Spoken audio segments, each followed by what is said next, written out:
Орой минь үзэгчдээ цензургүй яриа нэвтрүүлгийн шинэ дугаар эхэлж байна. Та бүхэнтэй уулзахад бэлэн боллоо. За өнөөдрийн нэг сониныг би үзэгчдээ эхлээд тайлбарлах хэрэгтэй байх гэж бодож байна.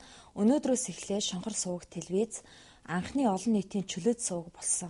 Хин дуртай иргэн хүн манай телевизэд ирээд эфирээр чөлөөтэй үгээ хэлж болох. Бид нар танаас ямар ч төлбөр авахгүй, та айл намын харьяат байх нь хамаагүй зөвхөн үг хэлэх хэрэг чөлөөгөө эдэлж үндсэн хуулийн заасан өөрийнхөө үзэл бодлыг тунхаглахад Шонхор суваг телевиз таны гүүр байх болно гэдгийг бид нар өнөөдөр олон нийтэд мэдээлсэн. Өдрөөс хойш манай эфир та бүхний өмнө байнга нээлттэй байгаа. За тэгээ өнөөдөр даваа гараг миний хөтэлдэг цензургүй яриа нэвтрүүлэг эхлэхэд бэлэн боллоо. Өнөөдөр миний зочноор Барилга хот байгуулалтын дэд сайд Байгалмаа урагдан ирээд байна. Ингээд танд орой минь төргий. За баярлалаа. За Байгалмаа сайд маань дөнгөж ажиллаа өнөөдөр авсан тийм ээ. Тэгсэн. Тэгээд ямар ч үсэн танд эхлээд үзэгчдийнхээ өмнөөс амжилт хүсье, шинэ ажил авсанд баяр хүргье. За баярлалаа. За тэгээд та 2 хоногийн өмнө бол томилогдсон. Өнгөрсөн Бямба гарагт бол засгийн газрын хуралдаанаар дицэдүүдийг томиллоо, зарим агентлагийн дарга нарыг томиллоо. За та бол өнөөдөр л ажиллаа авч байгаа юм байна, тийм ээ. Тэгэхээр зарим дицэд нар ажиллаа авлаа гэж зураг авахуулаад тамга тэмдэг гэл ингээл ажиллаа эндээс эхэллээ гэл мэдээллүүд сайтаар телевизээр явж ийн л та. Гэтэл таны тухай юу ч байдаггүй. Та яагаад энэ дээр ажиллахгүй байна? Ямар нэгэн байдлаар нэг газар мэдээ өгөхгүй байна, зурагтаар гаргахгүй байна. Гэхдээ яг бас дицэдээр томилогдоод удаагүй байна л да. Амралтын өдөр бас хэдийгээр амралтын өдөр ч гэсэн засгийн газрын хуралдаан болвол хуралдаад явж байгаа төрийн ажилтнууд тасралтгүй явдаг гэдэг утгаараа. Тэгээ өчтөр бол амралтын өдөр байлаа. Өнөөдөр бол бас л яг л төрийн албад 8 цагаас эхэлдэг бол би бас шинээр ажилтаа томилогдсон юм чим бас баяр сайхан сайттай яриад за би өглөө эрт яваад очиё гэд нэгд өдөр тэгэл ажилтаа өнөөдөр ирээл байж байна. Тэгээ өнөөдөр чинь нэгд өдөр бас төрийн алба болвол нэгд өдөр харьцангуй бас их ачаалттай байд юм байна. Шинээр 7 хоног эхэлж байна. Энэ 7 хоногт юу хийх вэ? Урдны 7 хоногийн гүйцэтгэсэн ажлуудын биелэлт тийм ээ. Тийм хийж байна. Тэгээд шуурхаа байна. Дөнгөж сая ихэд би яг ям дээрээсээ ирлээ. Тэгээ барилгын компаниудын төлөөлөлтөд ям хүлээн авч уулзаж бас санал бодлоо солилцлоо. Маш өргөн дэлгэр яг тулгамдаад байгаа асуудлуудын талаар бол бид нар санал бодлоо солилцож чадлаа. Тэгэхээр ер нь дицэд болох нэ Байгалмаа гэдэг хүн бол Барилга хот байгуулалтын дицэд болох нэ гэдэг мэдээлэл бол баг сарын өмнөөс л явж эхэлсэн л дээ. Бид нар ч сэтгүүлчид болохоор тэр хүн тентгийн дицэд болох гэн энэ хүн энэ практикаас томилогдох нэгэд мэдээлэл бол баялаг байлаа. За тэгээд мэдээлэл маань өнгөрсөн Бямба гарагт бол батлагдлаа. Тэгэхээр таны хувьд дицэд болоод ажиллаа авсан яг тэр мэдрэмж танд ямар санагдсан? Танд ямар мэдрэмж төрсөн? Гэхдээ яад чинь надад бол бас нэг тэгэж яагаад тэгэхээр урд нь сонин телевизээр хэл мэдээлэл хэрэгслэр дицэд болж гин тим ям дээр очижсэн байна, ажиллаа авсан байна, хийж гин гэл ингээд мэдээлэл цэцэгдээд байсан л та. Тэр хэмжээгээр бас энэ хүмүүс бас за ажиллаа авсан юм уу? Тэр ям дээр очихоор болж гин үү гэд баяр хүргэе. За очих нь л очих юм шиг байна гэл ингээл урьдчилаад баяр үргэчээ гэд. Тэг ямар ч хэсэг нэр ингээ явж байгаа. Би тэг аль ям дээр очихоо мэдэхгүй байна. Тэг шийдэх байхаа гэд ингээд явж исэн. Тэгээд яг тэр засгийн газрын хуралдаанаар орж явах үед бол бас л за ийм их төрийн өндөр том албан тушаалд очиж байна. Надад маш их өөр хариуцлага ирж байна шүү.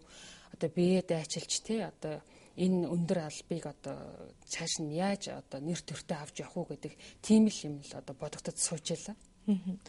Та 3 хоногийн өмнө бол зүгээр л жирийн иргэн байсан тийм ээ.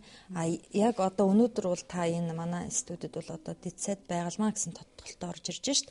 Тэгэхээр 3 хоногийн өмнө та ямар албан тушаал дээр байсан? Хаана ямар ажил хашиж вэ? Тэгэхээр би 3 хоногийн өмнө бол би Монголын Ард Түмэн холбооны өдөр тутмын хуулийн нарийн бичгийн даргын албыг хашдаг. 6 жил болж байна энэ байгууллагад орж ажилласнаар. Тэгээ энэ сая шинэ засгийн газар эмхлэн байгуулагдсантай холбоотойгоор соёл спорт аялал жуулчлалын яамны сайдын зөвлөхийн ажлыг нэг сар гарангийн хугацаанд хийж байлаа. Тэгээ энэ бас ямар утга учиртай юм гэхэлэр манай энэ ардчилсан намын дэрэгт ардчилсан эмэгтэйчүүдийн холбооны тэргүүн оюун гэрэл сайд маань энэ яамыг бол толгойлж ажилладаг.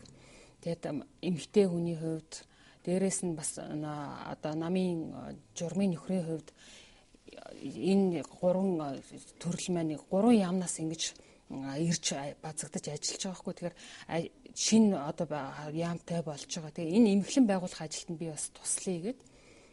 Тэгээ ингэж болол ажилласан. Тэгээ өчигдөр хүртэл одоо энэ сар гарны хугацаанд ажиллах хугацаанд Хятадын соёлын сар үргэлжилсэн. Өчигдөр хаалтын ажиллагаа нь болоод тэгээ би Оюнгэр сайдыг та хаалтын ажиллагаанд ирж оролцох уу? Одоо таныг урьж яана. Хятад элчин сайдын яамнаас гэсэн чинь за байглаа чи одоо том өндөр албан тушаалд очих гэж байна. Энэ ажлыг эхлүүлснээрээ явахаас өмнө нэр төртөөхөн дуусгачаад яваарай. Би амжихгүй нэ гэж хэлээ. Өчигдөр хүртэл одоо соёлын яамны бас ажлыг сайдын одоо зөвлөхийг хийжсэний хувьд бол бас тэр ажлыг хийгээл явж байлаа. Тэгээ өнөөдөр бол яг одоо шинэ томилогдсон яам дээр ирээл ажиллалаа. Та бол одоо ямар ч байсан Монголын ардчилсан холбооны нарийн бичгийн дараагаар бол 6 жил ажилласан гэж. Ер нь ардчилсан намтай амьдралаа холбоод хэр удаж байгаа? Ер нь бол бас манай гэр бүл болол тийм ардчилсан үзэлтэй. Яг одоо ингээ ойр дотнд холбоод эхэлсэн үе гэх юм бол одоо санал өгч эхлэх үеэс л би эхэлсэн болов гэж боддгийн. Тэр бол мэдээж ардчлалыг одоо дэмждэг үзэлтэй байна тий. Гаргаж байгаа шийдвэр бодлого юм дэмжин тэрэн дотор бас одоо яг тэр хүн бол бас ихт надад таалагддаг шүү. Тэр хүний хэлж байгаа, ярьж байгаа, хийж байгаа бол одоо маш зүйтэй гэж тэгж хардаг тийм байсан. Тэгээ би ингээд одоо яг ойр дотн бүр яг гар бие оролцоод явсан үе нь бол 2006 оноос л юм да. За Монголын ардчилсан холбоог бол одоо ботлого сайдын хувийн компани шиг болсон гэсэн шүүмжлэлүүд бол одоо 2 жилийн өмнөөс бол хүчтэй явагдчихсан. Хэвлэл мэдээлэлээр гарч ирсэн. Тэгэд Монголын ардчилсан холбоо үнэхээр ботлого гэдэг хүний төлөө ажилдаг юм бол тэнд албан тушаал хасж ирсэн байгалмаа гэдэг хүн бас л тэр хүний төлөө ажиллаж ирсэн гэсэн хардлага төрөд байгаа байхгүй. Энд та юу гэж ярил вэ? Тэгээ яг хөө хэвлэл мэдээлэлээр тийм юм бас хэсэг яригдчихсэн. Би бол тэрнтэй бол санал нийлэхгүй байгаа. Яг хөө манайх чинь удирдах зөвлөлийн 36 гишүүнтэй дөрмдөөч тэгээ заасан байгаа. Тэгээд тэр хүн бол удирдах зөвлөлийн дарга хүн, мэдээж толгойлж байгаа хүн. Аливаа нэгэн шийдвэр гаргахтаа бол бид нар хамтын шийдвэрээ гаргадаг. Одоо хинж гэсэн бол санаачлаг гаргаад асуудал төвшүүлээд удирдах зөвлөлийнхаа хурлаар хэлэлцээд ингээ батлаад явдаг. Тэгэхээр тийм болохоор бол тэр гарч байгаа шийдвэр болгон хамтынх байдаг учраас зөвхөн тэр хүний одоо эрх ашигын төлөө үйлчлдэг тийм байгууллага гэж бол би үздэг. Одоо яг дотор нь ажиллаж исэн хүний хувьд тэгээд ч энэ байгууллагын уг одоо гол мөн чанар нь бол олон нийтэд үйлчлдэг тийм байгууллага учраас хувийн компани шиг тэгж нэг хүний төлөө бол үйлчлэхгүй шүү дээ. Тэрэг бол энэ ардчилсан холбооны одоо бүх гишүүд дэмжигчид бол мэдж байгаа. Ямар үйл ажиллагаанууд явуулав, энэ явуулж байгаа үйл ажиллагаа нь ямар хүрээг хамруу ардчилсан холбоо ер нь хэдчний гишүүнтэй юм бэ? Гишүүнчлэлтэй юу? За ер нь бол гишүүнчлэлтэй. Энэ гишүүнчлэлийг гаргаж ирэх бол маш хэцүү. Одоо яг тэдэн гишүүнтэй гэдэг ингээд мухарладаг ч юм уу.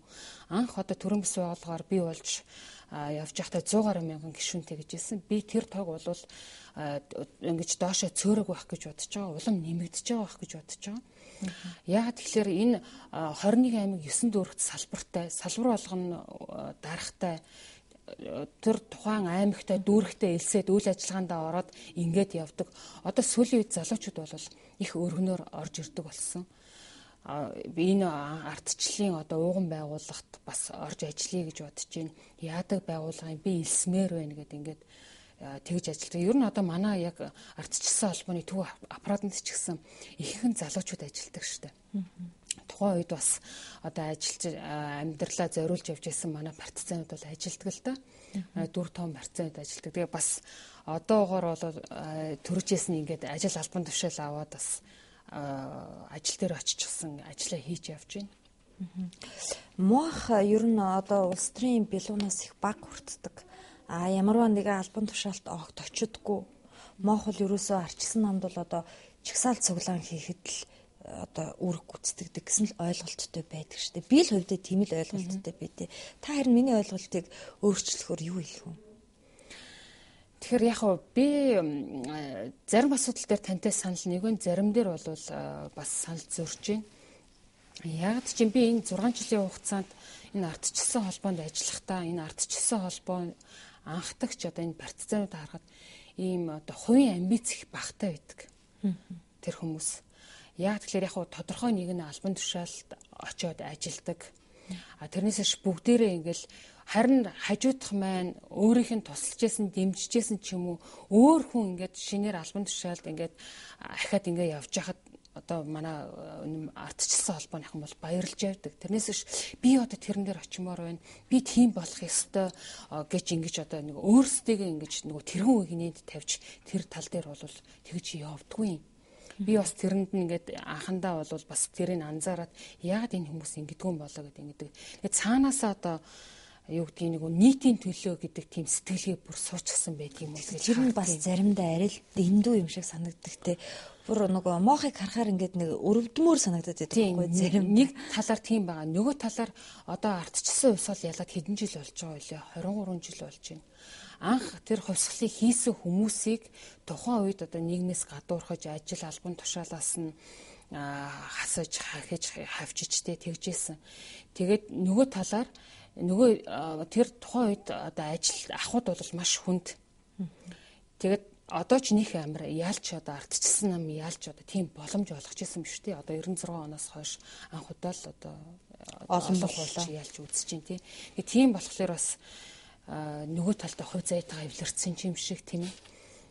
Тэгээ ер нь ингээ бас харахад өрөвдмөр штэ бас үнэхээр ажилгүй орлогогүй хүмүүс ямар амьдралтай амьдрах уу тий. Тэр байдал бол бас мойхон гişүүдээсээ татвар авдаг юм уу? Ер нь бол авдаггүй. Авгууд аваад яг хөө ингээ байнгын үйл ажиллагаа юмд би сэтгэлээрээ мөнгнөөс илүү татвараас илүү би сэтгэлээ зориулаад тэгэхээр одоо чин үнэнчээр үзэл бодолтой үнэнч ингээ явж чаддаг учраас Монголын ардчилсан холбооны аппаратад ажиллаж байгаа хүмүүсийг хаанаас цэлмжүүлдэг? Тэрийг бол тодорхой хэмжээгээр манай удирдах зөвлөлд байдаг. Одоо өөрөөр хэлбэл манай аймаг дүүргийн ардчилсан холбооны дарга нар манай удирдах зөвлөлийн гишүүд байдаг. Дээрээс нь бол бас хандива бас цог хэмжээгээр бол бас хүмүүс хандуулдаг. Тэр бол мэдээч бол хандвар тийм их мөнгө орж ирж болж чадахгүй шүү дээ бас. Зохицох хэмжээнд ч юм уу тий. Нэг бол ийм томоохон арга хэмжээ юм зохион байгуулахад бол бас хүмүүс хандуулдаг тийм хүмүүс бизнесмэнүүд бас байдаг. Эднэртээ бас баярлж явдаг. Бас энэ бидний одоо энэ эхлүүлж байгаа хийх гэж байгаа ажлыг дэмжиж бас мөнгө санхүүгийн хувьд дэмждэг, бизнес төлөвийн хувьд дэмждэг. Ийм одоо хамтын нөр хүч хөдөлмөрийн үр дүнд л энэ бидний одоо санаачилж хийх гэж байгаа үйл ажиллагаа бол цаашаа ингэж явдаг. Таныг энэ засгийн газарт орж ажиллаач, дийцэд болооч гэсэн саналыг анх хэн тавьсан бэ? Анх бол ерөнхий сайд тавьсан. Алтуугийн сайд бол дуудсан. Тэгээ бас яг хөө энийг ингээд ярихад миний утасны цэнийг дуусчихгүй юу? Өглөө уссан чинь. Тэгээ би уцаа цэнэглээд яг нэг унтраастай цэгээр цэнэглээд авахгүй гэсэн.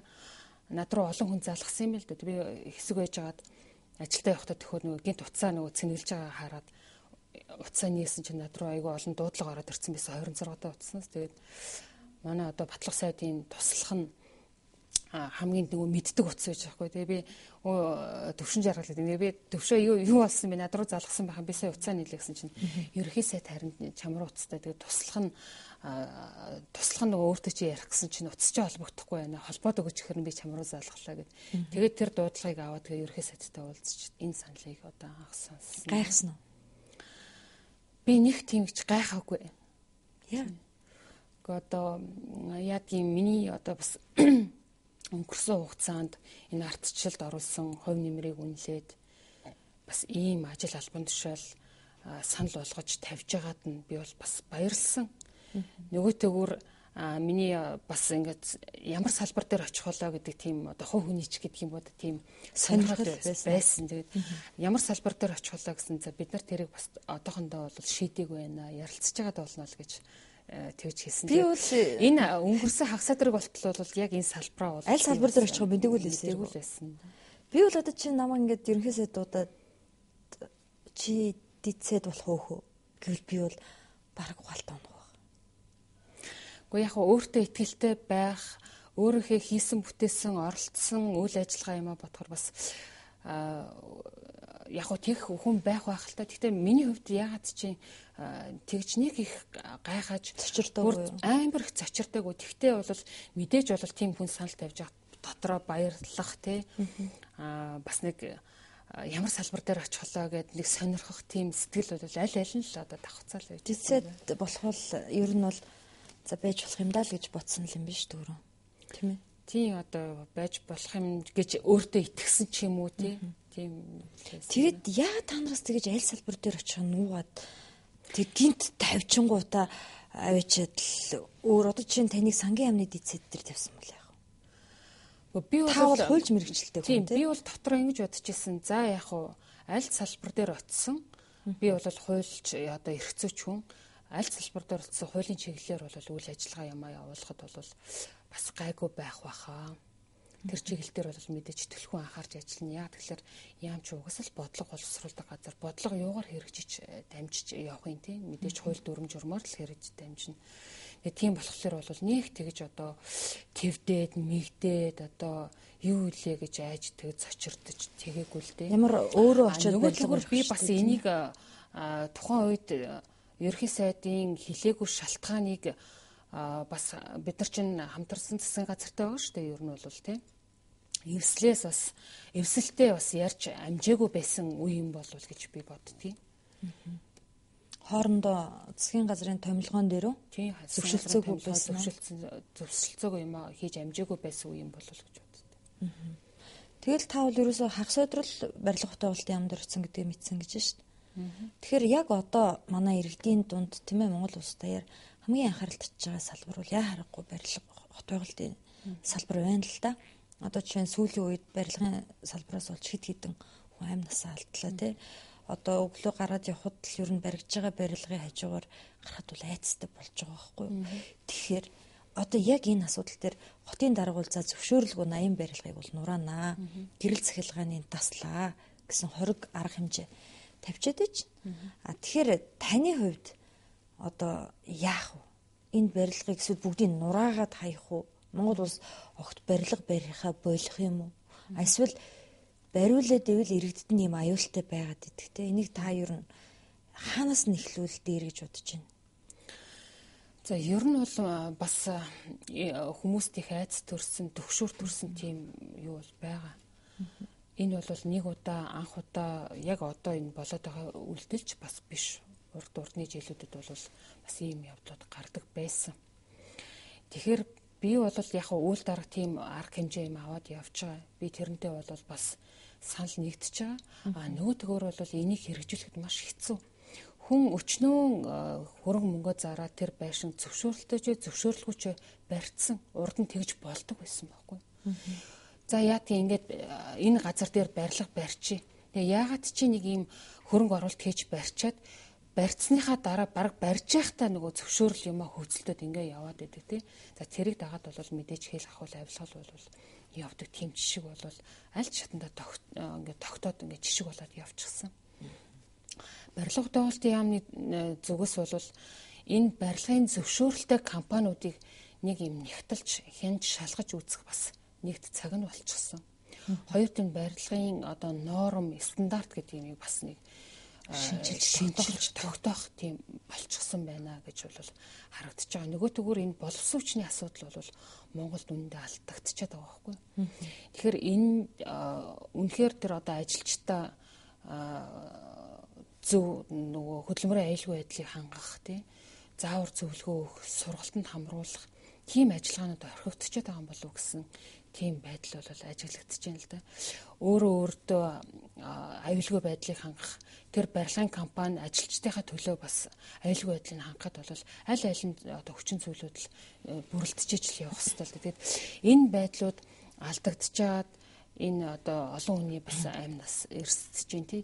Нөгөө төгөөс техник тоног төхөөрөмж ч гэсэн маш дутуу дуулмаг барилгын компаниудын одоо бас зөвшөөрөл байдаг шүү дээ. Зөвшөөрөл төр бол ийм бот одоо бэлтгэдэг тий. Тэр нь бол одоо сүүлийн үед яг өнөөдөр тэгэхэд барилгын компаниуд юу гэж юм гэхээр маш их төвөгч хэрэгтэл учруулж байна. Өчнөө татвар авч байна. Тэр материалыг бэлтгэхэд 2-3 сар зарцуулж нас яшаа одоо төөгөдөж явж байна. Дээрээс нь боловсон хүчний яг бодлого алдагдсантай холбоотойгоор нэг барилгын инженерийг олон ийм барилгын компаниуд дээр ингэж давхардуулж бичиж байна. Тэр хүний бол одоо сайн хүн, мундаг хүн. Гэхдээ одоо потенциалын хувьд чадахгүй шүү дээ. Тэр болгон тэр очиж заавар зөвлөгөө өгөөд яваад иж. Энэ юмнуудыг бас нэг зэгцлэх тийм үе нь бол ирсэн. Тэгээ энэ шинжилсэн засгийн газар үед бол бас шинжилээд явах одоо бүрэн боломжтой гэж харагдаж байгаа. Тэгээ нөгөөтэйгүр бас яг боловсон хүчний бодлого алдагдаад байгаа дээр би бас боддгийн энэ Монголын одоо цаг агаарын өгцөл байдал бас шалтгаалт юм болов. Зуны одоо уран дулаан цаг нэг 3-4 сараас эхлээ барилгын ажил эхэлдэг. 10-11 сард гээд зогсдог. Үлдсэн 4 сар одоо 4-5 сард хүн барилгын салбарт ажилладаг одоо хүмүүс яаж амьдрах вэ гэдэг нь бол бас ийм асуудалтай болчиход байгаа юм л да. Тэгэхээр ийм барилгын салбарт одоо жишээ нь ажилтдаг нэг өрлөгчөн хүн байлаа гэхэд өвөлд нь юу гэдгийг нэг обоо наагаад юм уу дотор засал чимэл хийгээд бэлтаа наагаад ийм хосолсон ийм мэрэгчлийг бас эзэмшдэг байгаад энэ салбартаа ингээд тууштай тий ажиллах тийм таатай ажиллах тэр нөхцөл боломжийг бас бүрдүүлж өгөх хэрэгтэй юм болов. Энд ч гэсэн бас төр засгаас энэ яамны зүгээс бас тодорхой бодлого авч хэрэгжүүлэх хэрэгтэй болов гэж харж байна. Тэгээд яг одоо энэ яамны дотоод гүн ажилд бол бас сайн орч чадаагүй байгаа болохоор одоо миний энэ гаднаас нь харж байгаа л бас өнцөг шүү дээ. Миний бодлоор бол одоо над барилгын салбарын боловсон хүчин гэдэг дээр чинь бол боловсон хүчин сургая гэсэн ирмэлзэл зөндөө байгаа. Мэргэжил сургалтын газар гэл байгаа шүү дээ. Одоо дунд мэргэжил болгодог. А Монгол хүмүүс барилгад ажиллахаараа хулгай хийдэг байхгүй. Орой явахдаа нэг тоосхыг аваа явчихдаг, нэг будгийг аваа идэг, нэг обоогийн аваа явчихдаг. А тэгвэл өнөөдөр бизнес эрхэлж байгаа хүмүүс маань хулгайч ажилчин тэжээхийн оронд хулгайч биш. Тэгээд ажилдаа ирдэг. Цалин бусны маргааш нь архиа угаад явчихдаггүй. Тийм л боловсон хүчнийг тийм ажилчдыг хайж байгаа байх л та. Магадгүй тэр нь одоо гаднаас оруулж хямдхан оруулж ирж байгаа одоо хятадууд байх юм. Яг үнэндээ. Тэгэхээр энэ дээр л бас тэр бодлого чинь яалтч байхгүй уялдгал хэрэгтэй л дээ. Тийм ер нь тэгдгийн өнөөдөр ч гэсэн бас барилгын салбарын хэлж байна. Монголд бол хүний одоо барилгын мэрэгжлийн одоо нөөц бол дутагдaltaй байна. Гаднаас хятадууд оруулж ирж ажиллах гэхлээр зөвшөөрдөггүй. Тэгээд яг хүчин чадлаар нь ингээд ажилуулад ингэхлээр ерөөсөө монголчууд ажиллаа дийлэхгүй байна. Тийм хүний нөөц жалгаа одоо ингээд 100,000 айл орон сууц хөтөлбөр гэдэг ингээд ярьж байна. Хөдөө орон нутагт одоо сум болгонд айгууш аймаг болгонд одоо ингээд 1000 айл байрна гэсэн хөтөлбөр төвшүүлчихсэн байгаа. Энийг барихад үнэхээр хэцүү байна. Тэр аймгийн хүн ам хэд вүлээ те. Тэр дотроо барилгын салбарт мэрэгсэн хүн хийдвүлээ гэдэг ингээр маш төвөгтэй байна. Энэ дэр ч гэсэн бас зөв бодлого хэрэгжүүлэх хэрэгтэй байхаа. Ихэнх үедээ одоо гаднаас тэдэн хувийн одоо барилгын ажилчаа оруулж ирье. Тэргээ дагалдуулж мэрэгшүүлээ. Одоо сургалт үйлдвэрлэлийн төвүүдийг олноор ингэж ажилуулъя. Тэгээд 5 жилийн дараа ч юм уу нөгөө энэ жил оруулж ирсэн тэр ажилчтай ингэж цөөрүүлэх ийм бодлого ийм хэрэгжүүлэхгүй бол яг энэ салбар одоо явхад үнэхээр хүнд байна гэж байна.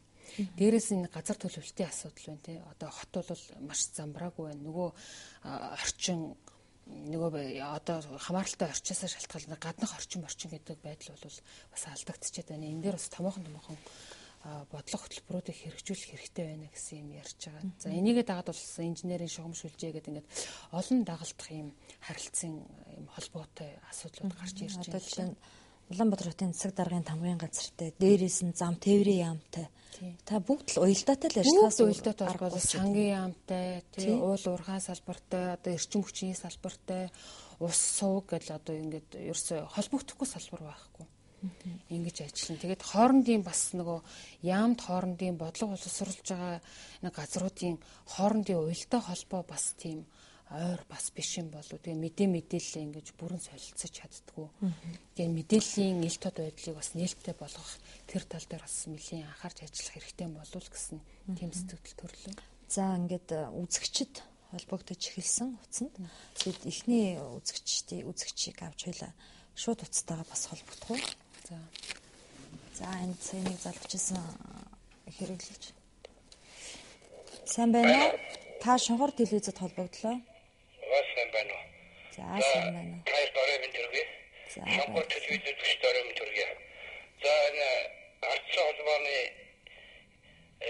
байгуулмаар оролцож байгаа юм байна тийм үү? Тийм, барилга хот байгуулалтын дэд сайд байгуулмаа. За танд баярлж байна. Танд одоо ажлын хүн дээр амжилтыг эхлээд хүсье өрөөч. Тэгээд таны яриагээд чагнаж л та. За ер нь яг тэр Монгол ажилчид арх уудаг, цалингаа авахтаар архитдаг, тэгээд алга болчдаг нэг топ явуулдаг. Энэ бол зүгээр домог зөв юм байна. Би өөрөө миний шавнар бас барилга дээр ажиллаж байсан л та. Би өөрөө хөлбөмбөгийн багш. Тэгээд яаж ажиллаж ингээ асуудгийг. Хятадд нь өдөрт 3 хоолтой. Тэгээд бүр 3 хоолтоос гадна 100 грамм уудаг оройдоо. Монгол ажилтнаа нэг байцаа монто бэлэн бай муудаг. Уучлаарай, аль барилга уу? Аль компани барьж байгаа бэ? Сүүлийн 15 жил барьж байгаа барилга дээр тэгээд нэг удахгүй хүрээд ирдэг. Яасан гэсэн нэг хожаанаар дээрсээд болтгоо гэдэг.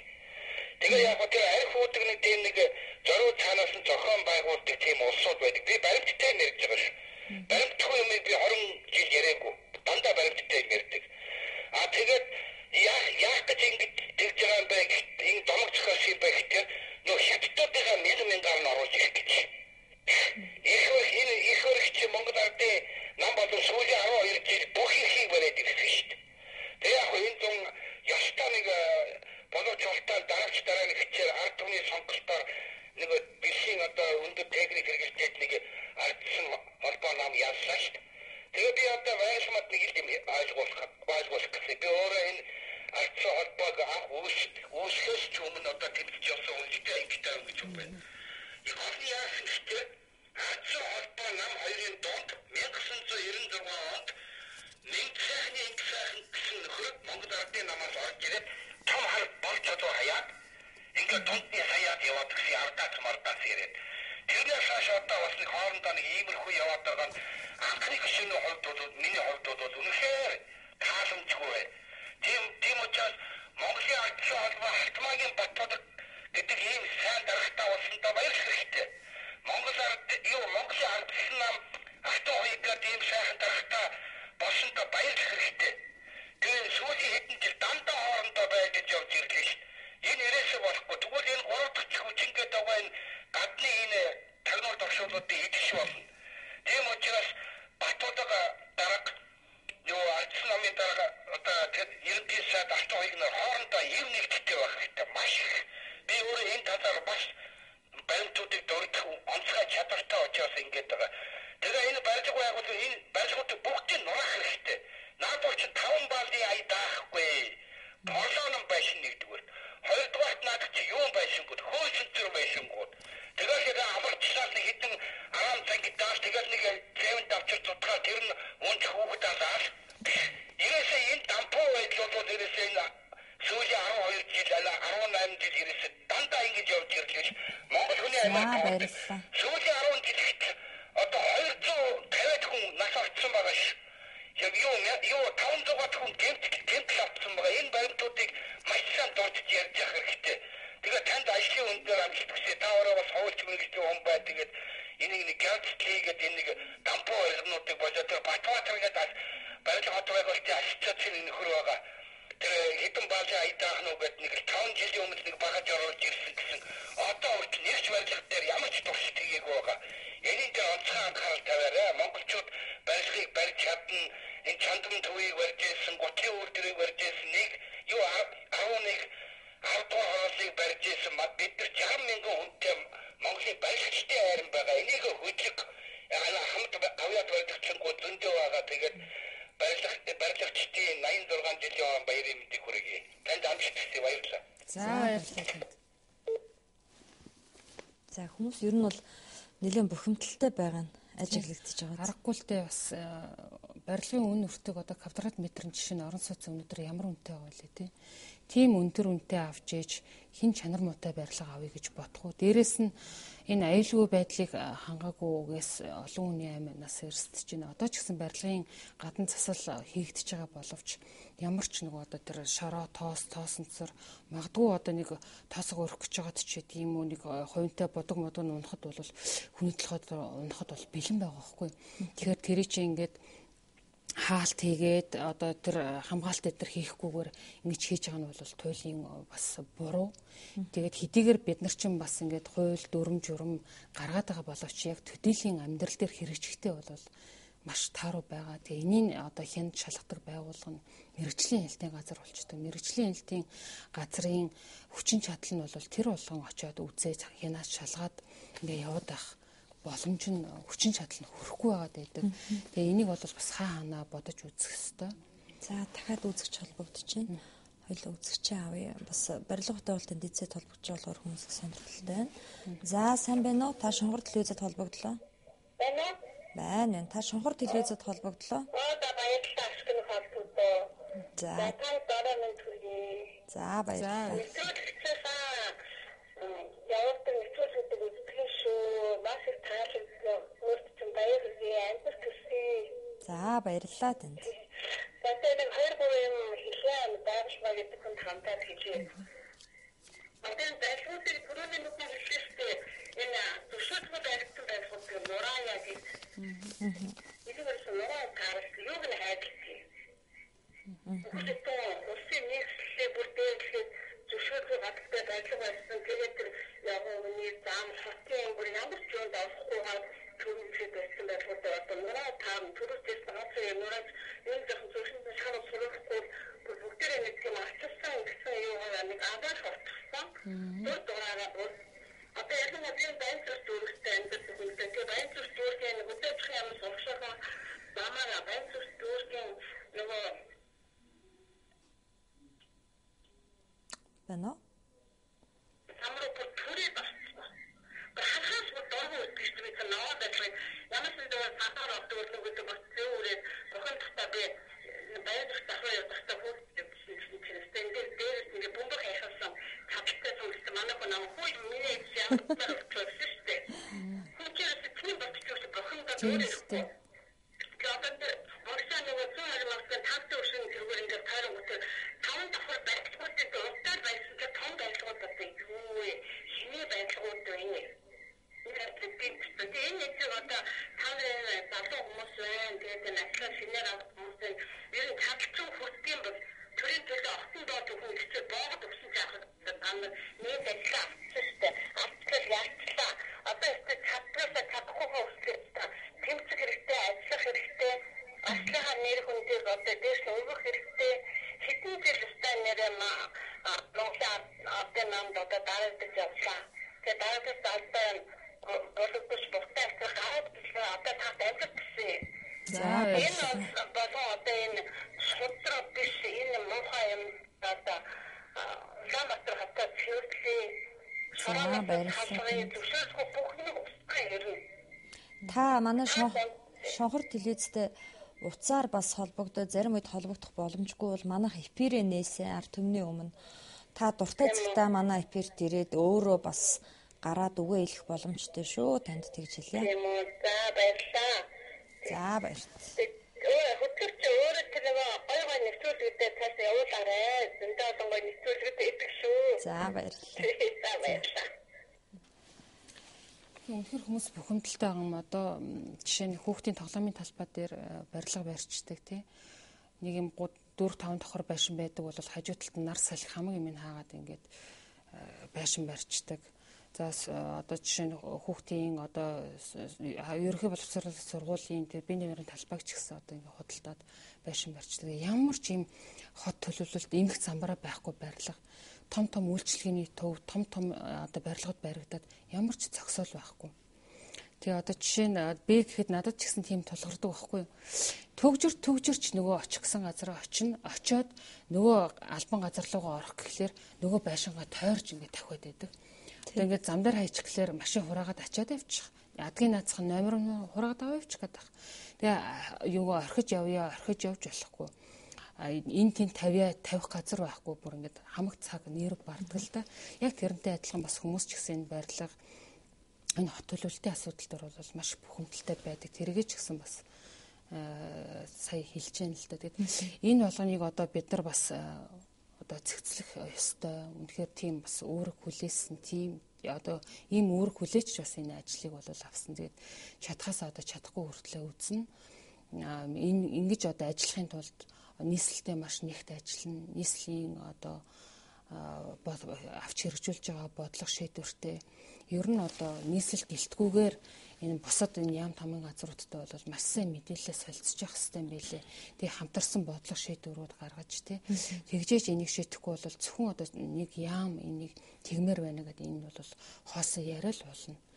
Авч хэрэгжүүлэх гэж байгаа хийх гэж байгаа юм маань ингээд адгийн наацх нь хууль дүрм журам дээр ч гэсэн нэгэн дээр нь тэгж болно нөгөөх дээр нь тэгж болохгүйгээ зөрчилдөөд энэ төрийн албан агч ч гэсэн үйл ажиллагаагаа хийхэд бол хүндрэл очруулаад тийм явж байгаа үзэгдлүүд бол байна л да. Би гайхчлаа. Яагаад тэгэхээр дицэд гэдэг бол ус төрч болох дамжаа гэж сэтгүүлч бид нар бичдэг. Хүмүүс бас тэгж ярьдаг. Одоо Твиттерээр ч юм уу, мессенжерээр тийм ээ харуулвал дицэдүүд билууны өртөс авах гэж байгаа. Надад бол ч одоо албан тушаалын л дамжаа шүү дээ л гэдэг байхгүй юу. Гэтэл өнөөдөр би барилга хотын олтын дицэдийг урьж авчираад ингээд асуудал тавиад ярихад хүмүүс ингэж хандна гэдэг бол бас сонирхол юм л та. Яг үүндээ би ч бас яг тэгж л боддог. Дицэд гэдэг бол дамжаа юм да. За яг хуу билууга том билуунуудыг бол сайдууд авч байгаа тийм ээ. Том дарга нар хуваагаад авчдаг. За тэгэхээр дицэдүүд гэх тэр хүмүүст одоо тусалж исэн. Тэр сайдыг одоо төрийн өндөрлөгт гарахад, төрийн өндөр албан тушаалд гарахад тусалж исэн хүмүүсээ за энийг дицэд болгоч. Бүр Монгол улс чинь түүхэндээ 2 дицэдтэй байлаа ш нэг юм чинь. Тэгж л боддог байхгүй юу? Таавал тэрийг огт өөрөөр хүлээж авч байгаа чинь бол ажиглагдаж байна л да. Тэгэхээр дицэд гэдэг энэ албан тушаалыг ийм муу нэртэй л болгоцсон байгаа өнөөдөр. Тэгэхээр энэ муу нэрнээс нь арилгахын төлөө та яаж ажиллах вэ? Энэ засгийн газар жишээ та ингээд яг гар бие оролцоо шууд хийгээд хэрэгжүүлээд ажиллах боломж танд бий юу? Тэр боломжийг та нээлттэй гэж бодож байна уу? Би бол тэр боломжийг нээлттэй гэж үзэж байгаа. Тех боломж их ч гэсэн өөрөө бол байхгүй байсан ч байлгахын төлөө бол явна. Тэгээ би энэ засгийн газрыг одоо бодож байгаа штэ. Нийт 16 яам байгаа, 16 сайд байгаа. Тэрний 2 нь л одоо их хурлын гишүүн биш хүн байгаа тийм. Бусд нь бол одоо их хурлын гишүүн хүмүүс байгаа. Тэгээд ер нь би зүгээр ингээ харж байхад өнгөрсөн бас сар гарны хугацаанд ч гэсэн ажиллаж байхад бол их хурлын гишүүн хүн бол чуулгандаа суун. Одоо 2-3 байнгын ороонд орж ажиллаж байгаа. Ажлын хэсэгт орно. За дээрэс нь засгийн газрын хуралдаанд орно. Дээрэс нь төр засгийн айлчлал одоо томхон арга хэмжээ юмнууд ингээд орно. Тэгэхээр тэр хүний цаг зав бол маш хомс. Тэгэхээр яг одоо ард нь яг яамныхны үйл ажиллагааг бол одоо дэд сайд, төрийн нарийн, газрын хэлтсийн дарга нар бол энийг ингэж зохион байгуулж авч явах юм болов уу? Мэдээж одоо сайдаг эрэхт нь ийм асуудал гарлаа, ингэж шийдэхэр боллоо. Ийм имийг танд танилцуулж байна, та энийг юу гэж бодож байна гэдэг ингээд тэр болгон дээр нь бол одоо яг арданд нь байж ажиллах ёстой хүн болов гэж би хүлээж авч байгаа. Яг хүмүүс бас тэгж ярьж л байсан л доо. Дэд сайд гэхэл байх хэрэгтэй юм уу? Хэрэггүй юм уу тий? Оронтой бөглсөн ийм нэг төрийн өндөр албан тушаалд одоо бие биендээ бий болохлоо эднэр гэсэн ийм асуудлууд ярьжсэн. Тэгэхээр би бол тэгж харахгүй байгаа. Тухайн одоо жишээ нь 2 дэд сайттай байгаад ч гэсэн салбаруудаа ингээ бүр нарийн гүнд нь ороод ингээд ажиллахад бол бүр ингээ ажил нь одоо юу гэдэг ажлаа сайн мэдрэх бүр ингээ тодорхой чиглэлээр ажил явуулахад нь болмол одоо хэлбэр болж өгөх юм тус төхөн болж өгөх юм болов уу гэж харж байгаа. Тэгэхээр тэрнээс биш одоо яг тиймэрхүү тал бас байгаа. Жишээ нь одоо урдны дэд сайдууд тий ийм арга хэмжээ авч хэрэгжүүлж байгаагүй ингэж ажиллаж байгаагүй гэл ингэдэг. Гэхдээ яг дотор нь суугаад ажлыг хийх хүнлэнгийн нүдээр ажиглах ер нь энэ бодлого боловсруулах төвшингийн ажилчин бол хүний нүдэнд яг үзэгдэж харагддаг тийм ажил бол биш шүү дээ. Мэдээж цаасан дээр бичигдсэн ажил байгаа. Тэрийг олон нийтэд зөв мэдээлж одоо би ийм юм хийлээ шүү. Манай яам инглээ гэдэг танилцуулга юм хийхгүй бол тэр хүнийг өдөр шөнөгүй цаасан дээр сууж олон юм харьцуулж судалгаа тэр анализ дүгнэлт хийж ингэж явж байгааг нь бол хинч харахгүй шүү дээ. Бусад одоо үйлдвэрүүд ч гэдэг юм уу ийм хүмүүс бол би ийм юм хийчлээ гэж боддоор одоо чи зөөлүүд нь харагдчих жишээтэй тий. Тэгэхээр бол энийг бас хаана бас зөв ойлгож хаана хичээж ажиллах тийм л байх шаардлагатай байх л та. Би бол нэг гендрийн үзэл бодолтой хүн бас биш л дээ. Гэхдээ бол манай эмэгтэйчүүд ажил хэрэгч шүү. Би тэгэхээр таныг бол яг одоо саяны өөрийнхөө хэлсэн шиг ажиллаж чадна гэдэгт бол бас итгэлтэй байна. За тэгээд үзэгчд маань бас холбогдоодын хоёлаа нэг үзэгч аавъя. За. Тэгвэл манай үзэгчд бас гомддог. За сайн байна уу? Шонхор телевизэд холбогдлоо. сайн байна. Сайн байна уу? Шинэ цайдад юуны дөрөв баяр хүргэе. За баярлалаа. Энэ 100 мянган айлын орон сууцны нэг заалт байна. Би одоо их нэртэйгээ хоёулаа төрийн байгууллагад ажилладаг юм. Хоёр хүүхэдтэй залуу гэр бүл байна л да. Тэгээд орон сууц авахд одоо бид нэр хашаа шингээ зараад бүх орчилгаа энэ тэрийг бүтээгээд тэгээд хөөцөлдөд банкны зээл нэгт айхтар өндөр 1.7% үүтэй. Тэр бол баг сансартлал өдөр тоолцоод байна. Тэгээд 100 мянган айлын орон сууц гэдэг нэг хөтөлбөр багтлагтаад одоо баг хэдэн 2 жил болчихоо. Тэр нэг заалтаас нь болж бид хоёроор хамгаалж чадахгүй одоо яадгаа орчод байна л да. Тэр нь юу юм гэхээр манай ээж аав хоёр нэг ганц өрөө байр аваад тэгээд одоо нэг 90-ад оны үед өмчтөй орсон хүмүүс жахтуу амар садан бүх юмаа бичүүлсэн. Миний нэр орсон. Би тэр байранд нь одоо хүртэл суу бараг үзээчгүй. Битэл орон сууц юуны байртай байна гэсэн тийм түүхцэл авраа шаардаад минийх тэгж гарч ирээд. Тэгээ бит хоёрын юунд зээл хамгаалж чадахгүй одоо нэг хоосон урьдчилгааныхаа мөнгийг бараг тэгэл идээд дуусчих. Энэ заалт одоо хизээ хүчингүү болох бай. Над чигийн залуу гэр бүлүүд ийм заалтнаас болж унж байгаа гэр бүлүүд зүүн дээр байгаа. За баярлалаа. Тэгэхээр яг энэ нөгөө орон сууцны корпорац дээр бол яг ийм юу заалт бол орсон байсан. Энэ дээр бол олон хүмүүс бухимдалтай байсан. Би хаварч гисэн энэ талаар бас нэлийн асуудал төвшүүлж бол ярьсан л та. Тэгэхээр энэ болохоор ийм байнамаа. Ийм зорилт жилийн 6% хүүтэй тийм зорилтод хөтөлбөр хэрэгжээд тэгээд залуу гэр бүлийг одоо дэмжих өрхийн орлого багтай айл өрхийг дэмжих юм зорилтод хөтөлбөр юм билээ. Тэгэхээр энэ хөтөлбөрт яг ийм асуудал тусгагдсан байна. Би ч гэсэн одоо хэрвээ би орон сууцнд одоо хамрагдаагүй орон сууцгүй байсан болвол манай ээж аваа одоо жишээ нь би тавуулаа. Тэгэхэд 5 хүүхдийнхээ нэрийг тавуулаг нь бичиж байгаа байхгүй юу? Тухайн үед бол одоо тэгж бичгийг шаарддаг ч байсан байх. Мэдээж одоо хин хүүхдүүдээ хасчаад эцэг хоёр нь хоёулаа амьдардаг гэж бол байж болохгүй шүү дээ. Тэгэхээр энэ хүн тусдаа гараад өрх тусгаарлаж амьдарж байгаа.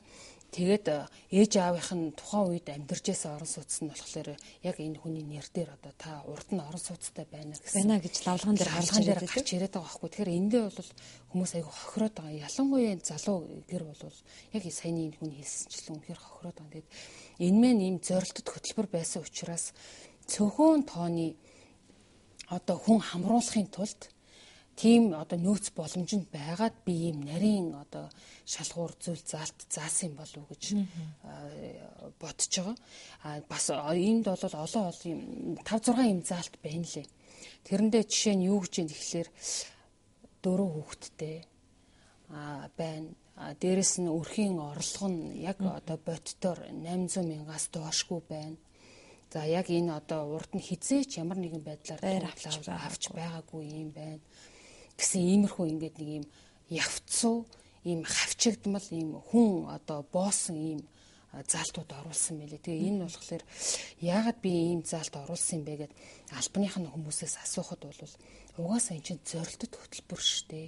Тийм олон хүн хамруулж угаасаа аль болохоор цөөхөн хүн оруулахын тулд тэгээ энийг болохоор мундаг том ажил хийсэн юм шиг тийм одоо том ажил болохын тулд тийм өндөрт өргөж яриад яг ачир дээр ингээ хэрэгжээд явах гэхлээр энд бол одоо баргийн хүн хамрагдаж чадхааргүй ийм л асуудал байсан. Тэгээ би энийг бол бас ярьж ирсэн. Тэгээд энд бол би дахиж ингэж 100 мянган айлын орон сууцны одоо юу харъя.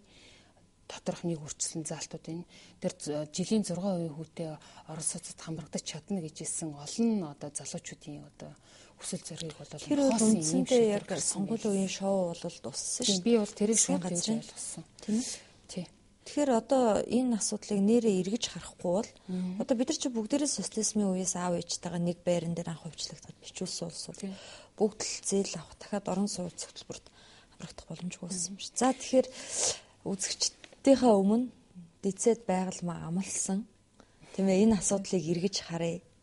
Аль болохоор хүмүүсийг чөлөөтэй оруулах тэр одоо асуудлыг та өөрөө санаачилж бас ярьж хэлэх юм байна гэд.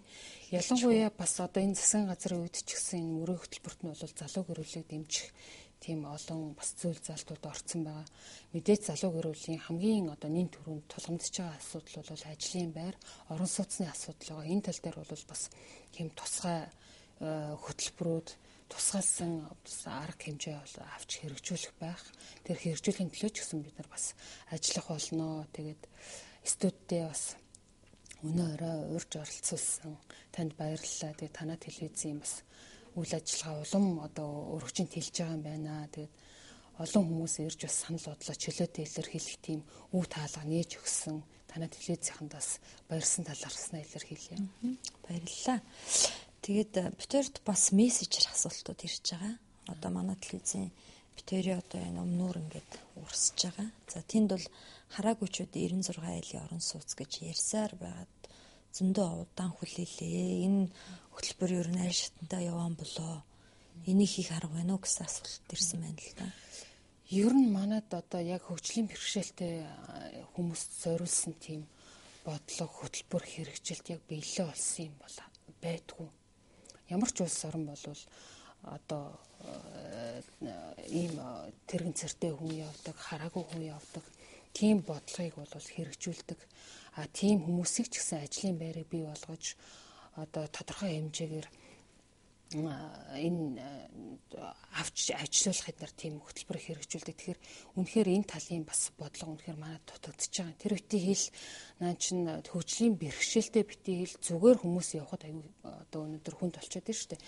Яг тэгэхээр ямар ч бодлогогүй зохион байгуулалтууд барилга барьчаад тэр хүмүүс мэдээж машин унаа тэргээр явж байгаа. Явган хүний зам өнөөдөр яг машин зам шиг болчиход байгаа байхгүй. Тэгээд би ч гэсэн одоо яг нэг хэлэхэд бол энэ хүүхд бол бас олон нөгөө сургууль цэцэрлэгтэй ойрхон замаар эдгээр явж байхад бол олон хүүхэд бэртэж гэмтэж байна.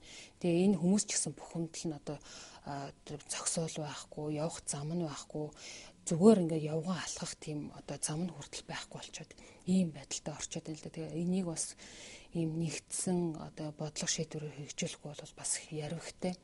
Ялангуяа энэ хөгжлийн бэрхшээлтэй хүмүүс бол эрүүл одоо саруул ийм хүмүүс тийм зовлон бэрхшээл тохиолдож байхад бол тэр хүмүүст одоо ямар хүндрэл учирч байгааг бол сайн ойлгож байна. Тэгээ энэ талын чиглэлийн бас олон арга хэмжээ хөтөлбөрүүдийг бас авч хэрэгжүүлэх ийм одоо шаардлагатай юм байна. Энэ бол бас л нэг ийм тулгамдсан асуудлын нэг бол тээ. Таныг бас та хотын гэр хорооллын төлөвлөлтийн талаар тийм ээ нийслэлийн засаг даргын тамгын газрын зүгээс баримталж байгаа бодлоготой санал нийлж гинэ үү гэж асуусан байна. Тэгээ гэр хорооллыг яг уу байж болох. Одоо бид нар чинь сүүлийн үед Канад барилга гэж одоо нэг модон барилга ярьж байна. Тэгээ модоор хийх барилга евро стандарт гэдэг одоо том өндөр орон сууцуудыг ярьж байна. Тэгэхээр монголчууд бас одоо түүхэн уламжлалаа бодож үзээд харж үзээд нөхцөл байдалтайгаа уялдаад бас одоо нийслэлийн засаг даргын тамгын газраас авч хэрэгжүүлж байгаа тэр гэр хорооллыг орон сууцчлуулах гэдэг хөтөлбөрийг бас авч хэрэгжүүлэх ёстой. Мэдээж төвлөрсөн газар бол бас өндөр барилгууд нь бас ингээд явж явах ёстой. Тэгээд яг уу одоо ядуу буурай орны хувьд яг айл болгон руу одоо ингээд бүх юм ингээд ил хийгдсэн газар ингээд даалт ийм шогомшүүлжээ явуулахад бол асар их хүндрэл учрахаар юм билээ. Тэгэхээр анханасаа нөгөө төлөвлөлтгүй үнэхээр энд одоо өндөр байшин барина. Энд бол одоо гэр хорооллыг барилгачулсан ийм одоо барилгын чиглэлийн үйл ажиллагаа явагдана гэж ингэж хуваагаагүй, зааглаагүй, бодлогогүй явцсан юм чинь ерөөсөө бодлогогүй болчиход байна л да. Одоо жишээ нь 100,000 айлын орон сууц хөтөлбөрийн хүрээнд ингээд танаа одоо хашааны одоо энэ булан ч юм уу те танаа хашаа орчоод байна. Та ингээд одоо энэ газараа чөлөөлж өгөх хэрэгтэй байна гэхэд л асуудал учирч байгаа хгүй. Тэр үний хааш нь нүүлгэж суйрлуулах уу. Тэр Батүр даргын тэгээд тэр одоо инженерийн шугам шүлжээг яаж шийдэх үү те. Тэгээ одоо энэ газар доогуур байгаа боловч бид нар чинь яг тэр шүлжээ тэр юмаа татах гэхээр асар их бэрхшээл тохиолдод байхгүй. Зөв зүгээр газрыг авахгүй байхад л танаа хашааны дундуур ингэж шугам дайрж өнгөрөх гээд байна гэхтэл хүмүүс тэр хавийн газар авахулах жишээ сонирхолгүй дургу байгаад байдаг. Тэгээ энэ асуудлууд бол бас хэцүү. Гэхдээ юмыг бол хэцүүгээд одоо хойш нь тавиад байх бол бас тийм оновчтой бас зөв шийдэл биш. Аль болох боломжоор нь одоо шийдэх гарц гаргалгаа юу вэ? Зохицож одоо болох юм юу вэ гэдгийг л анхаарч үзэх хэрэгтэй байх л та. За ингээд үзэгч бол завсаргүй холбогдож байна. За хоёлоо үзэгч авъя. Хүмүүс нааша уцаар маш холбогдож байгаа. За сайн байна уу? Шонхор телевизэд холбогдлоо. За танд орой минь төргий. За дэд садасник асуулт гэсэн. За энэ гэр одоо Монголд ч нэг газар их хүнтэй болчиход байгаа шүү дээ. Хотын төвд барилгын газар их хүнтэй, аадралын газар гэдэг. Тэгээд нөгөө газрын аймаг тэр манууд санаа болж байгаа. Тэрнээсээ үүдээд энэ метр квадратын нуун асар өндөр болдог тийм. Угаасаа хотын төвийн барилгууд чинь үнэтэй байдаг газар нь өсөө олддог учраас тэгэхээр одоо гэр ороосын айлуудыг багасгахын тулд барилгын компаниуд контракшнууд байгаа газар олголтын хотын захруугаар одоо үйл яадаг юм. Тэгээд газар худалдаж авч байгаа мөнгөөр тухайн хүмүүс тухайн одоо барилгаа бариад одоо яг энэ газар авч байгаа мөнгөөр шугамаа татдаг шүү дээ. Тэр чинь өөртөө мэдээж тодорхой хэмжээний барилгынхаа тэр үйл ажиллагаа тогтвортой болгохын тулд яг ч байхгүй шугамаа татна. Газар авч байгаа мөнгөөр шугам дулаанаа татаад ч юм уу тэгээд нэг хотод тал дээр анхаарч болтгоо юм байна. Тэгээд гэр орооцоохныг одоо жишээлбэл хийсэн л да. Одоо ингэ гадраа чөлөөлөх шугам могом гэдэг юм асуудал болдог гэдэг. Аргагүй шүү дээ. Бид нар ч арай гэж олсноо дарааныхаа 7 га газрыг юу юуг хамруулчих болохгүй шүү. Гараад одоо ингэ хайчих вэ, хаш навч хаан байрлах вэ гэж яриад байна л да. Тэгэхээр одоо энэ төр чинь өөрөө бас нэг одоо юу гэдэг төр төмөр нүрээ гаргах гэсэн тэр барилгуудын нураагаад тэр одоо юу гэдэг хэлбэр тооцоог тавиад хотын захруу тэр барилгаад дуртай юм бол тэр хотын захруугаа бариад төлөвлөлтөд төрдөө захирах хэрэгтэй шүү. Тэгэхгүй тэгээд заавал хотын төв хүүхдийн тоглоомын газар үнэтэй авчаад тэгээд тэр метр квадратын хоног өсгöd байгаа байхгүй. Тэрээс хотын төвийн аадралын газар гэдгээр ирсэн. Тэгээд ч одоо найрамдлуу ч юм уу одоо юу гэх баян зүрхнүүд тэр чинь төгсрөө хүчнээ цагаалан газар байж. Тэднээс тэгвэл ойрхон нэгээр ингээд таталтад явж болдгоо юм гэсэн бодлого байдаг. Баярлалаа танд. Тэгэхээр энэ барилгын орон сууцны одоо метр квадратын үн үнэхээр өндөр байгаа нь нэг хүчин зүйл нь бол яг газрын асуудал. Газраа өндөр үнээр авчихсан тохиолдолд нөгөө өртөгтэй шингээд мэдээж тэр барилгын компаниуд бол одоо үнэ гаргасан зардлаа олж авахаас гадна тий бас тодорхой хэмжээний орлого олохын төлөө ашигын төлөө явж байгаа шүү дээ. Нөгөө талаар барилгын материалын үнэ бас өндөр. Манайд барилгын материалыг өөрсдөө ингээ боловсруулаад гэж явдггүй. Хүчин чадал нь бол бага. Тэрийг бас одоо дэмждэггүй. Дандаа нэг гаднаас авч байгаа болохоор бол үнэтэй тусдаг. Тэгээд ер нь одоо энэ мэдээж одоо Аз зэрэглэлд байгаа айл өөрх бол бүх юмнасаа ингээд холдоод те хотын захад очиод бас ингээд амьдрах бол хэцүү. Тийм. За хотын захад сайхан эрүүл газар одоо энэ шин яармаг одоо 100 мянган орон сууцны хөтөлбөрийн хүрээнд хэрэгжих хэвээр тоочголцсон юм товлцсон газрууд байна шүү дээ. Одоо энэ Баянголын ам гэдэг тэр хүүхдийн найрамд цэцлэнгийн наатлын амыг эднэр ингээд төлөвлөсөн байгаа л да. Нийтдээ нэг 9 гаруй одоо газрыг тийм шин хорооллууд барихаар ингээд төлөвлөсөн байгаа юм лээ. Тэгэхээр эднэрлөө ингээд одоогоор ингээд шугам шүлжээ энэ цахилгаан эрчим хүч татах гэхлээр аль нь хүчин чадлаа дийлхэ болчихсон. Эрчим хүч гэхэд одоо ер нь бол байшин барихад маш их хүндрэлтэй юм байна шүү дээ. Одоо энэ сүүлийн үед бол эрчим хүчний асуудал бол их хүнд байгаа юм байлээ. Дээрээс нь дулаан байна. 5 дугаар цахилгаан станц яригдал байгаа боловч одоо баригдсан юм байхгүй. Тэгэхээр одоогийн энэ ажиллаж байгаа станцуудын хүчин чадал нь хүрхээ байчихсан тий. зөвхөн орон сууц гэдээ ярихад бол ийм дагуур нөлөөлөх хүчин зүйлүүд бол асар их байгаад байгаа маа. Тэгэд энэ болгоныг ингэж нөгөө цогцоор нь ингэж шидэж явахгүй бол жишээ нь барилгын одоо метр квадратын үүнд газар нөлөөлж чинь, барилгын материалын үн нөлөөлж чинь, за хотын төвдөө төвлөрчөөд ингээд шавлтчаад байна гэдэг ингэж чинь энийг тэлхийн тулд бол дагалдах хүчин зүйлүүд их байгаа учраас энийг бол ингэж хамттан цогцоор нь бас шийдэх хэрэгтэй юм байгаа. Нөгөө төгөр яг энэ хотын одоо Аз зэрэглэлийн байгаа бүсэд байгаа энэ хүмүүсийг бол одоо түр ийм оршин суух ийм байшинтай нэг өрөө юм уу, хоёр өрөө юм уу, одоо айлынх нь хүн амынх нь тоогоос шалтгаалаад барьж тийшээ түр нүүлгэж байгаа. Тодорхой хугацааны дараа тэр газар дээр нь байшин барьсан бол тэр газрын үн төлбөрт нийцсэн тэр байр сав суудсан бэлдэж хүмүү энд нэг ийм томоохон дөрвтойхон ийм алхам зоригтой бас хийх хэрэгтэй байгаа. Одоо тэгчүүл тэгчих байх, энэ ингэчүүл ингэж байх гэл ингээл яваадах юм бол одоо эргээл нөгөө цаг улирлах хурд яваал ингээхлээр нэг ийм зүгээр л ийм аман болон ийм бичгийн хэлбэрийн цаас болж, аман яриа болж бичгийн хэлбэрийн цаас болж үлээлж их байна тийм. Хийх ажил бол их байна. Эргээл одоо ингээл хүүтэрж ийн нөгөө утаа яг хийвэрэл байна.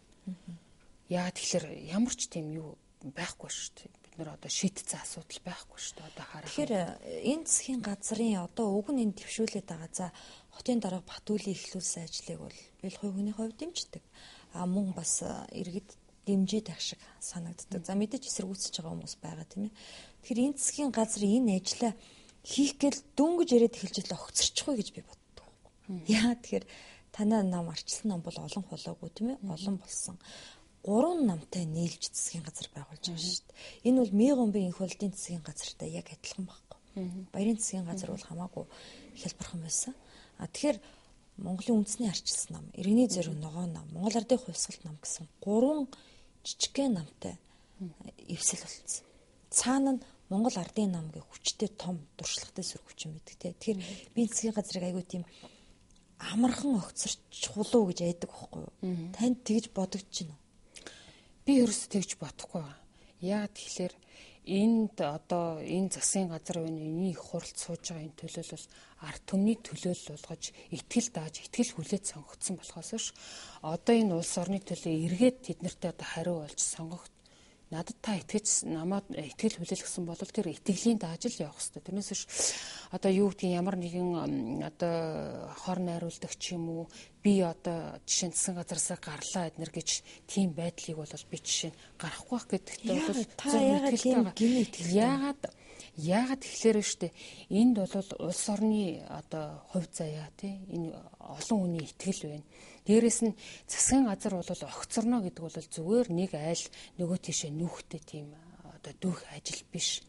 Тэр олон бужигнаа, тэр олон зардал үрдэл нөгөө хийх гэжсэн хэрэгжүүлэх гэжсэн арай гэж нэг засгийн газараа бүрдүүлээд мөрийн хөтөлбөр юмаа боловсруулад ингээ яваад ажилдаа орох гэхлээр огцорчин. Тэгээ хизээд нь одоо энэ ард түмний тусын тулд юм хийж ингэж ажил нь цааш ахиж явах юм. 2006 оноос хойш муухтай ч гэсэн тий. Тэгэхэд хідэн засгийн газар энэ үр үзв. Бүгдээрээ л ард түмний төлөөлөл би та нарын төлөө зүтгэнэ гэж сонгогддог байхгүй. Тэгээд өнөөдөр засгийн газарт ороод за элбэг дээрж бүр хэлж ирсэн. Би өндөг бариа явж байна. Тэр өндгийн зур ганцхан шидэл хаагалцдаг шүү дээ. Би бол их хурлын одоо засгийн газар болон одоо их хурл бол бас маш эмзэг байгаа нь бол хэн бүхэнд ойлгомжтой. Одоо жишээ нь бүгд их хурлын гишүүн сайд нартай. Айхтар улс төрчсөн сайд нартай шүү дээ. Одоо маргааш гэхэд энэ хоёрын одоо давуу залгагчдын шүүх хурал болно. За энэ давуу залгагч шүүх хурал яаж ирэхээс одоо Монгол Ардын хувьсгал бид нар намаас гарлаа гэд шудраг бас эвсэл гараа авч магадлал өндөр. Тэгэхээр хин нэгэн хүний асуудлаас шалтгаалж би бол тийм одоо эрсдэлтэй алхам хийхгүй байхаа гэж бодож байгаа. Нөгөө төгөр бид нар бас хоорондын ярьсан зөвшөлтсөл бас байгаа. Яг тэ зөвшөлтсөл бол байж л байдаг. Тэгэл маш амархан тэр чинь байхгүй болдог байхгүй байгалмаасаа та би тэнийг айгу гинэ яриад байгаад гайхаад байгаа байхгүй. Та 2006 оноос хойш өнөөдөр 2012 жил 6 жил та одоо Монголын улс төрийг одоо мэдж ш дотор нь ажилласан тийм ээ. Тэгэхэд өнөөдөр ард түмний итгэл даасан хүмүүсгүй ах уу гэж яриад байгаа нь бол арай л гин дүгнэлт шүү. Ер нь бол хүнд байгаа нь үнэн. Гэхдээ арайч бас одоо таны хэлсэнчлэн би магадгүй гинэн байж магадгүй. Гэтэ энэ хүмүүс одоо юу гэдэг хин нэгний эрх ашигаас хамаарч улс орны эрх ашиг бол одоо хоёрт тавьж байгаа нь бол надад бол одоо жишээ нь ойтонд багтахгүй л байна. Тэхгүй байна гэж одоо энэ хүмүүс чинь тангар өргөж их хурал болон засгийн газарт орж сууж ийн л гэж ойлгож байна шүү дээ. Миний хувьд бол хэрвээ шинжлэлийн засгийн газар огцрохгүй яг одоо сайд нарын ярьж байгаагаараа ажиллаж чадах юм бол сайн ажиллана гэсэн бас нэг жоохон үнэмшил надад байгаад байгаа юм л да. Огцорчгүй гэхээс л айгаад энэ л да.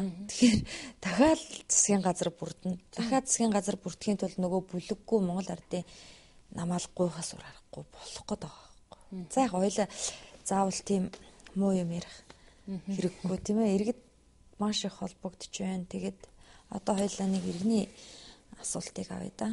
Нэвтрүүлэг маань бас дуусах төгөж байгаа. Сайн байна уу та? За та уцаа холдуулаарай. Зурагтаас уцаа холдуулаарай. Байна. Шонхор сонсож байна таныг. Сайн байна уу? За баярлалаа. Би Скотер дүүргийн далдгаар хараад үлдэн байна. За. Манай энэ далдгаар хараад 10 дугаар гарны ахтад Скотер дүүргийн засгийн даргын тамгаан газрын байшингийн даруун давхар байшин тэмдэглэж басж байна да. За. Тэгээ машин яг өгсөн манай эртний зүгээр хоошоо хатдаг. Тэр оцсон яг өгсөөгөө тэр байшин зориулсан, тэр тамгаан газрын байшин зориулсан засгийн самын очив.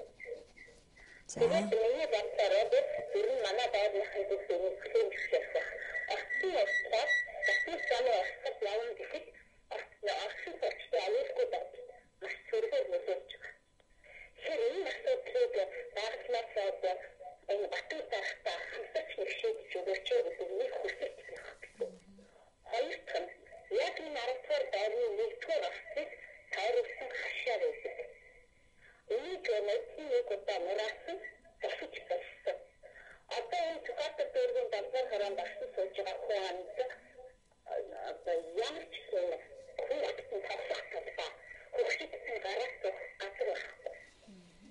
Энэ цэц байлдаг цэц хашаа. Гэхдээ биднээс амьдрахын хэрэгтэй байдаг. За ортынхаа үдд машина тавиад ихтэй амрын хэсэг машин тарих газар байдаг. Тэгэхээр энэ газар нутаг дээр давхар гараж гараад боломжтой хөөх юмаа нэг метр квадрат гадаг 10 сая бихгүй нэг 2 сая 2-3 сая үнэхээр ингээд өгдөг байх юм бол бидний бас амьдралын өгцгийг сайжруулж байна гэж би одоо энэ засгийн газрыг ойлгосон. Хоёр дахь миний сайн гэдэг нэгдүгээр ахсрын тайлж байсан байдаг. Энэхний үчигтэй хэвчээ төсөв дараа дэвсгэн байдаг. Одоо бидний мэдээж хүч хүрэхгүй байна. Манайх шиг жижиг болсон одоо агуу гүрэн дэлгэрхээс өөр яах вэ? Гэхдээ хүн амын чинь ирээд ахын нөхцөл юм дасчихсан. Тэгэхээр энэ хоёр асуудлыг багцнаас байсан батгүй дарахтаа бүр бэлтгэл зэрэг үзээ. Яахтараа засаг даргын тамгаан газар нь орчин цагтаа аюулгүй байдлыг хаагаад орчин цагтаа нэг жижигхэн зэрэг дараа бүгчих газар өөртөө барьцаа барьж байгаа юм байна. За баярлалаа. За баярлалаа. Би өөрөө яг Скотер дүүргийн 7 дугаар хороонд амьдардаг. Тэгээ яг үнэхээр энэ одоо холбогдсон хүний хэлсэнчлэн хэцүүлтэй. Тэгээ одоо ч гэсэн би бас гайхаад би 6 дугаар хороонд амьдардаг байхгүй. Тэгээ хүүхдийн талбай нэг хэсгийг бол одоо жишээ нь өрхийн имлэг цагдаагийн хэлтс байрлана гэд ингээд түрээд ингээд булаагаад авчиж байгаа. Тэгээ хүүхдийн тоглолтын талбайны улам нөгөө эзлэхүүн зайг ингээд багасгачихж байгаа. Тэгсэн нэг юм замын нөгөө талд нь яг тэр харалтаа нэг ийм пайз хатгацсан байхгүй юу. Тэгсэн тэнд юу нэг цагдаагийн хэлтс мэлтс нэг юм барих гэж байгаа юм шиг байхгүй. Тэгээ би тухайн үед одоо энэ 100 штэ харт төрөөд энэ пайзыг хэн хатгах вэ гэсэн чи эцэн нь олдоогүй. Тэгээ би нэг хороонд очиод энд одоо дахиад арай барилга барих гэж байгаа юм биш үсттэй. Энд одоо ингээд нэг гэрлөөгөө орж гардах тийм боломж байна уу гэд. Тэгж байгаа. Тэгээ нөгөө талаар яг одоо чинь бүхэн болгоно л одоо хувь өнөт хэрэгтэй болцсон машин тэрэг илбэгссэн. Яг тэр хаваар ийм олон давхар ийм олон байшин байгаа нөхцөлд бол байшингийнхаа доор гаражгүй цогцолгүй нөхцөлд яг энэ талбай нь үнхээр хүрэлцэхгүй байгаа. Би бүр орц руугаа орох гэхэд орцны бүр хаалган дээр машинаа ингэ хөндлөлтөөлө тавьчихдаг байхгүй. Тэгээд тэр хүн болол нэг талаар тэр хүний буруу байгаа. Нөгөө талаар тэр хүн өөр тавих гэхлээр газар байхгүй учраас тэр хүний зөв ч юм шиг. Би бүр заримдаа бас хүн л юм чинь бухимдах тийм сэтгэл төрнө л дөө. Үгүй энэ хүн нэртэйгээр нь гэртээ машинтайгаа орохгүй яасан юм болоо. Энэгээр ч одоо би орж гэрлүүгөөч орж гарч чадхаа байх нь биш үү гэж би тэгж хэлтгэлтэй. Сөөхтэй ч гэсэн битгий ядаж энэ үүдэндээ машин тавиулаач та бас ингээд энэ хүмүүстэй бас хилээд шаардлага тавиач гэхлээр өгөнд орохгүй ма тоохгүй ма гэж. Тэгээ энэ мэтчлэн ингээд ерөөсө хүний амьдрах орчин аюулгүй байх орчин юмыг хаагаад бол байшин барилга барих. Тэгээ юу бол хашаа татаад авчдаг. Тэгээд эзэн холбогдох чинь тогтоогддгүү. Тэгээ ингээ араас нь явхлаар би яг энийг бол саяны хэлсэн хүний хэлсэнчлэн энийг бас ингээд шалгаж үзэхэд бол одоо яг ойрхон яг тэр хоронд нь амьдарч байгаа учраас бол надад бол бас хялбарл байна л да. Энэ мэтчлэн бол ийм олон юм дүүрэг хороолоо энэ олон оршин суугчтай газар бол үнэхээр тийм нэг агаар салхинд гарах хөөх тоглох орчин бол үнэхээр хомс болчиход байгаа. За ингээд та бүхэн өнөөдрийн ярилцлага өндөрлж байна. Бид цензургүй яриа нэвтрүүлгээр бүтэн 1 цагийн турш студид шууд одоо иргэдтэй ярилцаж тийм ээ би бас танаас асуулт асууж та хариуллаа. Тэгэхэд одоо таны ажилд амжилт хүсье. Ямар ч үсэ хийж бүтээх бүх ажил өмнө чинь байна. Энд бүхний ард гарч бас ажил хэрэгчээр энэ иргэдийн итгэл найдварыг дааж ажиллаарай гэж танд одоо захиа гэх нь одоо захий гэхээр бас нэг онцгүй юм те танд одоо хүсье таны ажилд амжилт хүсье. За баярлалаа. Тэгээд баярлалаа. Тэгээд чадах чинээгээр бас хичээж ажилланаа.